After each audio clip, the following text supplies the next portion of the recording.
Vinc amb un haul dels meus regals i autoregals d'aquest Sant Jordi. El primer ja l'havíeu vist, perquè en realitat el vaig comprar per fer el vídeo, però si no me l'hagués comprat el mateix dia de Sant Jordi, que és Valentina de Montblanc. A més, vaig anar a la Norma quan estava signant la Míriam i me'l va poder signar, que per cert ja teniu tota la sèrie animada disponible. Un altre dels autoregals és el Zoo d'en Pitus, l'adaptació l'ha fet el Carles Miralles, que és un dels editors d'Arechi, i la veritat és que em feia molta il·lusió tenir-lo, i quan l'enxampi li demanaré que me'l signi. Seguint amb autoregals, el diari d'en Samuel, que a mi la sèrie animada em va agradar moltíssim, i ja que Salamandra Graphic Kids el va publicar en català també, doncs era l'excusa perfecta. Tot i que intento comprar el màxim de coses en català, és veritat que sempre aprofito l'excusa de Sant Jordi per comprar-me algun manga que estigui publicat a fora i que el tingui clinxat des de fa temps. I en aquest cas ha estat el volum 1 de Until I Love Myself, The Journey of a Non-Binary Manga Artist. I ja l'última cosa que m'he regalat és aquest manga en japonès, que és un BL, que es diu Kimi to Mimikara Koyosuru, que de fet el títol l'han posat per aquí en anglès com a Your Voice Makes Me Melt Meaning. Anava a dir, el dibuix em té obsessionada, però no, el manga en si em té obsessionada i més que probablement li faré un vídeo d'aquells de mangas que m'agradaria que arribessin de Japó. I ara sí,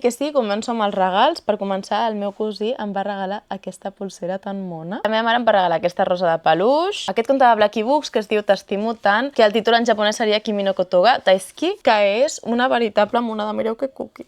Pues així és tot per dintre. I també em va regalar aquest còmic que es diu Japó, viatge d'anada i tornada, i em sembla super xulo, tinc moltes ganes de llegir-me'l. Una amiga que viu a Bristol em va regalar aquest de Charlie Brown and Friends i em va fer molta il·lusió, la veritat. La meva tieta em va regalar l'Artbook de Carrusel, que és de la Judit Mayol i també el tenia moltes ganes. I finalment la meva parella em va regalar Love for a Walk, que està en català i ja me l'he devorat, sincerament. I en una nada d'olla que jo personalment també estic intentant acabar d'entendre, em va regalar 10 volums de Hanako-kun. Podríem dir que tenen tots roses de Sant Jordi. I aquest seria el meu haul de Sant Jordi, però digueu-me, què us han regalat a vosaltres? Hem coincidit en alguna?